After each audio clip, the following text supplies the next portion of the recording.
Assalomu alaykum hammaga aka-ukalar, yaxshimisizlar? Charchamayapsizlar, tinchmisizlar? Aka-ukalar, bugungi qisqacha ma'lumot berib o'taman, qaranglar. E'tibor qilasizlar. Birinchi oqsil bo'lgan joyini margan so'pka bilan yaxshilab yuvib olasizlar. Margan so'pkani ichida bir qoshiq tuz ham bo'lishi kerak, 1,5 litr bakalashkasi eritasiz. Xo'p, undan keyin pereks pereks vodorod. Buni qo'yish o'sha joyiga sepasizlar. Ochib bir qop sepasizlar. Vajillab bu bakteriyalarni chiqaradi. Undan keyin qilayotgan ishimiz tirnoqlarning o'sha aralariga, go'shagiga mana bu spreyni yaxshilab sepiladi. Bu rossiyskiy Belarusda ishlab chiqarilgan eng zo'ri. Xo'sh, undan keyin mana bu bilan mana bu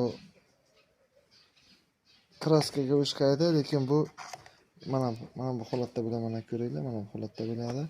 Xo'p, buni shotkalaymiz. Undan keyin bitta mana bunaqa funksiyaning bu og'riqni qoldiruvchi bo'ladi aka-ukalar.